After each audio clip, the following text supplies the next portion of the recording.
どうも、ダイキングです。本日も動画見ていただきありがとうございます。今回は次なる MacBook Air についてお話ししたいと思います。そうです。次のモデルといえば M3 MacBook Air ですね。M3 ですよ。こちらについていくつか、噂とかね、いわゆるリーク情報出てきてますので、見ていきたいかなと。以前の動画もですね、好評でして、合わせて見てもらえばいいかなと思います。今回さらにですね、性能面のもうちょっと具体的に、つまり M3 チップのどのぐらいの力になるのかみたいなところが出てきましたので、しっかりと見ていきたいかなと思います。もしかしたら M2 Pro チップよりいいんじゃないか話ありますので、気になるその発売時期とかですね、価格とかについてもですね、お話ししようかなと思います。参考になれば幸いでございます。待つべきかどうかっていうところに関しても、またちょっと前回とは違った感じでお話ししようかなと思ってます。まだね、チャンネル登録してない方、見逃したくないよって方はぜひチャンネル登録。この通知ベルもね、お願いいたします。今現在のですね、MacBook Air なんですけども、2つのね、モデルございまして、M1 チップと M2 チップのものっていうね、2つこれございます。大きな違いとしてはですね、もうデザインですよ。この M2 のモデルで、結構大きく変わりましたので、ここが一番大きいかなと思います。ここら辺のですね、M1 チップってそもそも何なのかっていうところだったりとか、Mac のその選び方ですよね。については、本当初心者の方でも分かりやすくですね、結構コメントをいただいて、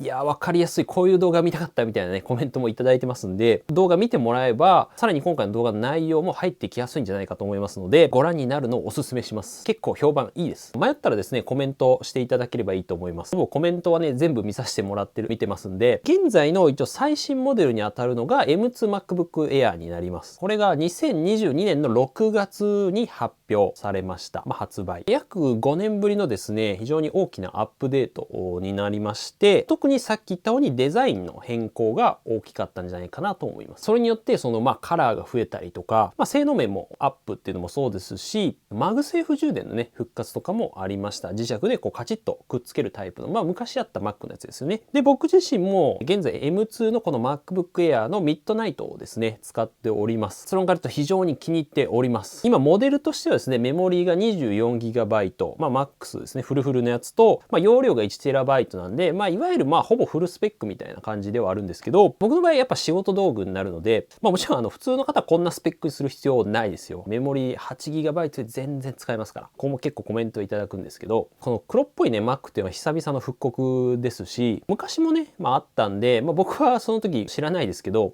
ただこの指紋については、すごい目立ちます。ミッドナイトはね、たまになんで拭いてもらえばいいと思うんですけど、M2 のモデル、非常にいい点は、この持ち運びやすさ、軽量薄型っていうところと、この M2 チップの高性能さの両立っていうところかなと思います。もうね、持ち運びが便利で仕方ないっす。持ち運びたい。もはや。何もしなくてもはい、僕もカフェとかでですね、作業するので、もちろんこの自宅も好きなんですけども、おそらく多分そこら辺の女子よりもカフェ行ってんじゃないかなと。昔、今もブログあるんですけど、そこで発信してたぐらいですね、カフェとかコーヒーも好きなんですけど、あとはこのバッテリー持ちの良さですね。バッテリー持ちの良さ。ちょっとしたネットサーフィンするぐらいだったら、充電減らないんですよ。あれまだ100% みたいな。マジでほんと減らないんで、ここは非常にM1 のモデルから引き継がれてるなっていうところですね。ここに関してはレビュー動画で結構詳しく話してますので、半年レビューもですね、今準備してますんで、お待ちください。はい。語りたくてね、止まらなくなっちゃうんで、こんぐらいにしときますけども、じゃあ次のこの M3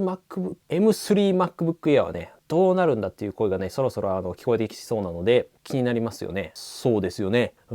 なんたって僕が一番気になってますから。これ以前も話した通り、最近のちょっと動きから見ますと、新製品が登場する予兆みたいなのありまして、Apple 自体がですね、その Bluetooth のランチスタジオっていうところのデータベースにですね、製品のリストを提出しておりまして、MacRumors のこれ記事なんですけど、最近その1月に MacBook Pro 新しいの出たんですね。M2 Pro と M2 Max チップ。こちらも詳しくは動画見てほしいんですけども、あとMac mini とかも登場しました。それに伴って Bluetooth 5.3 っていう最新のやつとかですね、Wi-Fi 6E とか搭載されたので、そこの登録がありました。データベースに。ってことは、おそらく他の Mac にも搭載されるということだと思うんですけども、こういった動きはやっぱ新製品が出る時の予兆とか言われるんですね。やっぱその法律の関係上で、事前に申請したりするんで、データベースに登録とかして、なんだこれはみたいな感じで、大体新製品バレたりします。そのブルームバーグのマーク・ガーマン記者はですね、ニュースレターの方で、MacBook Air ですね、大体春の後半から夏ぐらいにかけて登場すするんじゃないかと話してたりもしますし、彼ね結構的中率すごいんですけども、近いんじゃないかなっていうのはあります。で、あとディスプレイ周りの専門家でロス・ヤング氏もですね、MacBook Air の4月登場に関してTwitter 上でイエスとかね、言ってたりして、4月はね正直ないと思いますけど、現実的なところで言うと6月のこの WWDC ですね、毎年 Apple 6月にですね、世界開発者会議っていうのを行っております。エンジニアとか開発者向けの会議なんですけども、あとOS の発表ですけど、 iOS とかね。ただやっぱ Mac 関連の商品とかですね、新製品を結構発表したりも最近はしておりまして、で実際に去年もM2 チップっていうの発表あったんですね、この6月の WWDC で。でそこにさっき話した M2MacBook Air と M2MacBook Pro 13インチとか出たんで、ただちょっと1年ぐらいなんでどうですかね、タイミング的には出てもおかしくはないかなって。ただ今のサイクル的にはだいたい 1.5 ヶ月ぐらい、1.5ヶ月で1年半ぐらいで出てきてるんで、10月ぐらいがもしかしたらタイミング的にはねいいんじゃないかなって思うんですけど、正式にね WWDC23 年今年の開催のね招待状というかあれが発表されましたんで、日程が日本時間の6月6日、午前2時からなんですけど、10日まであるんですけど、初日に発表会があります。前のねなんか発表会みたいに午前4時とかじゃなくてよかったわ本当に。あれ死んじゃう本当に。一応ライブ配信もやろうかなと思っております。で見た感じこのチップなのかな、ちょっとカラフルなですね、このアップルシリコンの色に見えなくもないかなって僕は初見で思ったんですけども、あとは結構ねいろんな方が言ってるように AR とかその VR のヘッドセットですかね、表してるんじゃないかなっていうところ、拡張現実プレイステーション VR とかありますけど、これはどうなんですかね。個人的には OS の発表とかなのかなっていう気はしてるんですけど、ヘッドセット今出してもなんかどうなんですかっていう気がするんですよね正直。微妙じゃないですか。多分30万ぐらいしそうだし、 AR、VR ヘッドセットついては詳細も出てきてて、Apple Watch みたいなそのバンド、あくまでこれね予想ですけど、となんかフェイス顔のところに多分メッシュっていうのをあしらった、軽い軽量なデザインで AR と VR をそのデジタルクラウンですね、Apple Watch についてるなんかぐるぐるするボタンみたいなやつでなんか切り替えられるとか、音量ボタンにもなるとか、なんかもう Apple 製品のなんかもう全部組み合わせていくみたいな感じらしくて、で 4K のマイクロ OLED ディスプレイ、有機 EL ですよね。多分すごい画質いい感じの Mac にも採用されて、この Apple シリコンのこの M 何チップか分かんないけど、なんか入るんじゃないか Apple シリコンフォンとか iPadのアプリが使えたりとか、いろいろねあるんですけども、交際スキャンによる認証とかね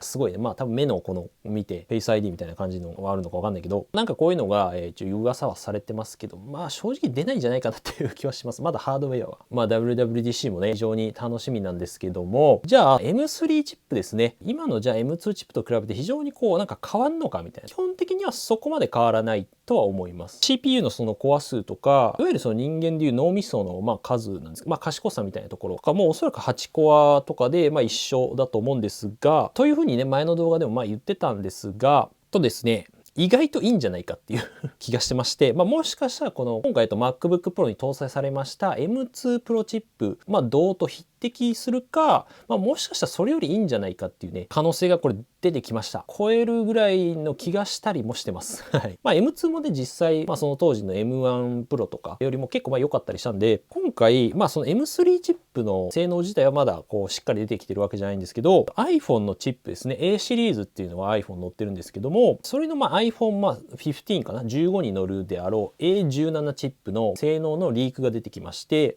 ちょっと待ってと、じゃあなんでそもそもその iPhone の話にいきなりなったんだって思った方もね今いると思うんですけども、そうですよね実はこの iPhone のチップ、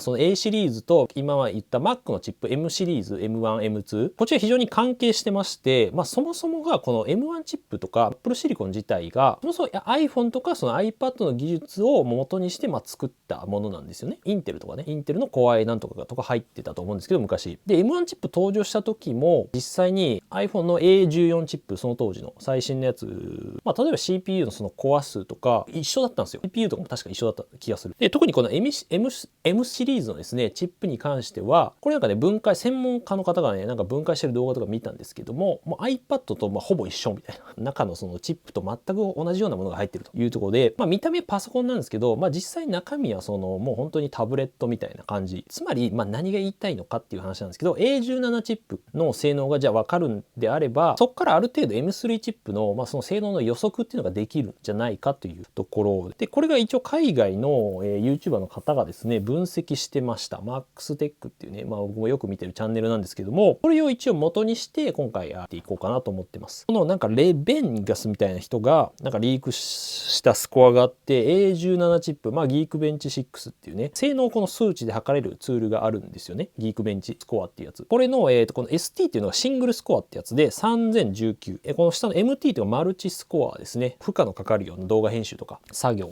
が7860。この数値が、そもそも本当に合ってるのかどうかって、正直怪しいかなって思うんですけども、でね、なんか数値的に高いんで、高すぎるような気がするんですけど、僕は。で、一応 M1 と M2 チップに関しては、大体その当時の A14 チップと、A15 チップ元にして作られてると言われてるんですが、それよりも大体 15% ぐらい、性能いいんですよね。iPhone のそのチップに比べて M シリーズのチップは。もちろん Mac の方が、メモリも多かったりとか、そもそもやっぱ本体自体が大きいので、Mac の方が性能がいいと。で、なので、大体 A17 チップに 15% なんで、大体 1.15 倍ぐらいすれば、おそらく M3 チップぐらい、M3 チップはこのぐらいの数値になるんじゃないかっていうところ。これあくまで推測ですけどね。3000この19に 1.15 かけると、3400、3500弱ぐらいになるんで、仮にこの数値になると、これどうなるかっていうと、現状今世界最速のパソコンになります。はい。って感じなんですけど、一応今このギークベンチスコアで言うとですけど、数値上は。で、インテルのこの一番いいやつです。いいやつが、今なんか Core i9 のやつかな、第12世代とかだと思うんですけども、大体3000ぐらいのスコアなんですよね。本当なのっていう感じなんだけど、このね、解説動画見た時もちょっとってなったんですけど、僕も。で、ちなみに一応比較としてこの M2MacBook Air のスコアですね。これ多分平均だと思うんですけど、2562シングルスコアが。で、マルチコアのスコアが9564。だいたい1万弱ぐらいかな。そう考えると、ちょっとなんか高すぎるような気もするんですけど、3400。ちょっと盛られてる感はあるんで、ただでも3000前後にはなるんじゃないかなと思います。インテルでもそんぐらい出てるってことは。なので多分 M2 のこう 30% 前後ぐらいの伸び率になるんじゃないかなと思いますね。このマルチコアのスコアに関しては、M1 と M2 が iPhone のチップの大体その 70% ぐらい。平均したら70、なんか4とか言ってたかな、動画で。70% ぐらいなんかアップしてるんですよね。A シリーズの iPhone のチップと比べて。仮にその先ほどのじゃあ A17 の7860、ややこしいですけど数字がいっぱい出てきてね。なんで、だいたい 1.7 倍ぐらい 70% アップなんで、すると、だいたい1万3000ぐらいのスコアになる。ここまでいくと結構ね、非常に熱いというか、性能いいなと思うんですけど、M2 と比べると、だいたい 40% 近いですね、性能アップ。37、8% なのかになると思うんで、これはね、めちゃめちゃいいですよね。こんぐらい上がってくれる。上がるというか。もちろんもっとそのいいパソコンはいっぱいありますけども、この薄くて持ち運べるパソコンがこんだけ出るっていうのはなかなか面白いかなっていうところで、こうなってくるとですね、最近登場したさっきのM2 Pro チップのですね、14インチ、MacBook Pro の14インチの最安モデルぐらいかな。それに匹敵するぐらいの力が出てきちゃうんですよ。で、一応この MacBook Pro の14インチの最新のやつのベンチマークが、大体この2600と14000ぐらいなんで、一応このスコア自体が、確かCPU が12コアものだったと思うんですよ。で、プロ14インチってこれ買うときね、めちゃめちゃこれややこしいんですけど、このプロセッサーシステムオンチップを選べるんですが、一番安いモデルだと CPU が 10コアなんですよ。12コアに上げたらもう4万ぐらいプラスされるんですけど、おそらくこの一番いわゆる吊るしモデルっていう安いモデルよりはいいんじゃないかなっていう感じですね。ほぼ、悪くても多分同等レベルぐらいじゃないかなと。M3 チップがね。いやー、数値に関しては結構ね、リアリティが現実味は割とあるんじゃないかなと思ってまして、というのもなんかその M2 チップ自体もですね、その時のその MacBook Pro の M1 Pro とかかな、その時のチップと数値的にほぼ一緒、同じぐらいの数値が出てたんですよ。ちょっと下だったかな、でも。ということは M3 チップが今の M2 Pro かな、同じぐらいの数値が出ても全然おかしくないんじゃないかなと思うんですよ。GPU 性能に関して、グラフィック性能、動画編集とか、画像、ゲームとかに関わってくるところですけど、コア数は増えるんだろうけど、そこに関してはまだね、ちょっとリーク上数値とかまだ出てきてなかったんであれなんですけど、M2 Pro とかも結構良かったりはしたんで、M1 から M2 がだいたい GPU で 30% ぐらい上がったのかなってなると、同じぐらい伸び率になると思うんで、M2 Pro に近づくような、今だいたいメタルスコアって言うと見えれるんですけど、3万が、30% ぐらいだったらどうですかね、3万5000ぐらいになってくれたら嬉しい。14インチプロがね、確か M1 Pro が4万ぐらいだったかな、だった気がするんで、やっぱ M2 に関しては全然普通に使う分には大丈夫ですよ。大丈夫なんですけど、やっぱり負荷をかけていくとね、やっぱしんないですね、動画編集とか。これはちょっとね、期待したいかな。M2 Pro ぐらいにはなりそうなんで、この高性能で薄いね、軽いデザインなんで、このままいってほしい。はい。紙機になってほしいですね。っていうところでした。性能についてはね。もう一個ね、その大きなアップデートというかね、新製品として噂されてるのが、今13インチなんですけど、次なるその15インチのね、MacBook Air も今噂されております。これがどうなんですかね、10月になるのか6月かわかんないんですけど、ちょうどね、最初の MacBook Air が2008年にね、2008年かな登場してから15年になるんで、2023年で、はい。これ多分たまたまなんですけど、15インチをね、デザインとかコンセプト画像とか、13インチに関し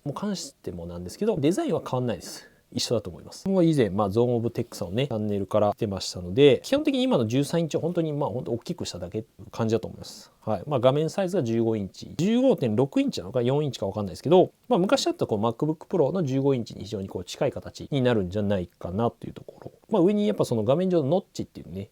ついたんで、その分ちょっと広くなったっていう感じかな。キーボードとかね、ここら辺は多分一緒でしょう。非常にシンプルなデザインになってくれると嬉しいですけどね、このスピーカーのこの穴とか、スピーカーグリルとかいいんですけど、なくなってくれれば結構スッキリ。端子とかについてもおそらく多分全く一緒なんじゃないかな。左にマグセーフがついて、サンダーボルト、USB-C と、多分右側にイヤホンジャックだけっていうシンプルなところですかね。で、カラーについても多分一緒だろうと思います。シルバー、スターライト、このスペースグレー、ミッドナイト。新色1個ぐらい出てくれたらちょっと買う気になるかもしれない。このマットブラックとかね、結構かっこいいなと思ったんですけど、このコンセプト動画の中であったんで、パープルとかね、このレッドとかも、出てましたけど、グリーン、ちょっとなんか深めのグリーンとか出てくれればね、いい感じですけどね。iPhone みたいなさ、iPhone 13みたいな感じの色が出てくれたらなんか売れそうな気がするけどな。個人的にはこのマットブラックみたいなはいいなと思って、ミッドナイトは結構光のね、当たり方によって変わるんですけど、ブルーに近い色なので、かっこいいんですけど。ということでどうですか皆さん MacBook 出たら欲しいですか？ M3 チップの性能見てみていかがでしょうか？一般の人にはもう関係ない話と思いますけども、ぜひどう思ったかコメントとかね、いただければと思います。こういった機能が欲しいよとかあれば。あとなんでこの15インチに関しては、その13インチの差別化っていうところで、もしかしたらその、M2 プロチップ搭載の噂もありますけど、M2 チップがそもそも乗るっていうね、話もあります。ただおそらくその M3 チップ、僕乗せるんじゃないかなっていう気はしますけどね。どうせなら13インチと俺一緒に出すような気がするんですけど、なんか別に分けてどうだろう、リリースする必要があるのか。9月に15インチ出たら多分 M2 で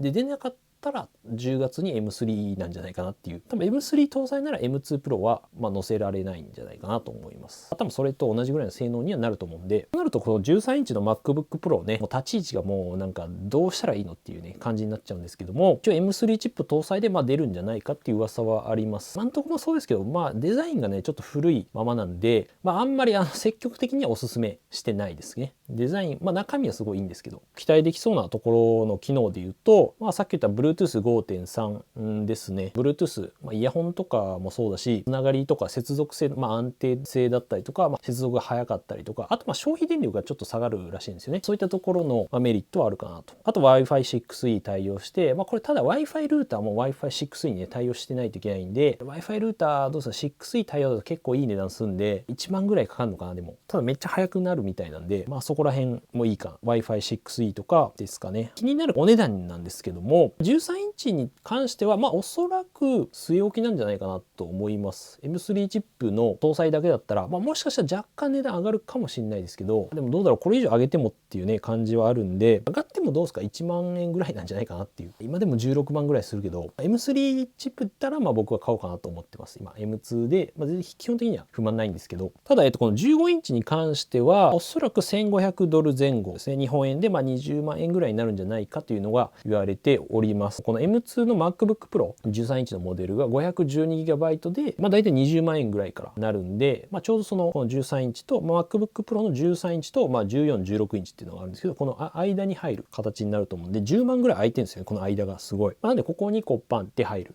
もし登場すればですけど、形になるので、多分20万ちょっとぐらいの価格じゃないかなと、3万円差ぐらいになるんじゃないかなと思います。この M3 MacBook Air、じゃあ待つべきかどうかっていうところですよね。これ結構よく聞かれるんですけども、これ結論から言うと正直 M2 でいいと思います。僕は。特に軽さっていうところ、軽さ軽量さを求めるんであれば、今の、M2 のですね、MacBook Air で全然性能的にはね、普通に使う分には全然問題ないんで、レビューもしてますんで、詳しくはレビュー動画とかも見てほしいのをもう一本出すんで、ちょっと待ってもらえばと思うんですけど、来週ぐらいには出します。頑張って。やっぱデザインも本当5年ぶりにしっかり変わってですね、軽さとやっぱ性能面のバランンスってめちゃめちゃいいんですよ。これはもう僕も毎日使ってるんで、もうひしひし感じております。ただ、注意点としてあるのであれば、MacBook Pro のじゃあ14インチの今最安モデル、一番安いモデルを買おうかなって思ってる方に関しては、黄色信号なんじゃないかなっていうところがあって、見てもらった通りですね、M3 チップの性能が多分 M2 Pro ぐらいになりそうなんですよ。M2 のあれからしても。持ち運びとか考えると、M2 のこの MacBook Air、M3 もそうですけど、断然軽いんですよ。これは僕もどっちも使ったんで、結局なんだかんだMacBook Air に戻しちゃったんで、ただ基本的にじゃあ家で使うとか、あんま持ち運びしないとかであれば、全然14インチでもね、いいと思いますし、性能的には同じっていう面はあるけども、プロ14インチもやっぱその画面が綺麗だったりとか、スピーカーの音とかめちゃめちゃいいんですよね。とか、端子とかもHDMI とか SD カードスロットついてたりとか、利点は結構あるんで、そこをやっぱ欲しいよって方だったら全然いいと思うんですけども、ただどっちかっていうとなんとなく最安モデルだから選んどこうみたいな感じだと、普通に使う分には多分 MacBook Air の方が僕は使いやすいんじゃないかなっていう、持ち運びとかの面で、画面サイズもそんな変わんないんで、15インチに関しては本体がやっぱ軽くて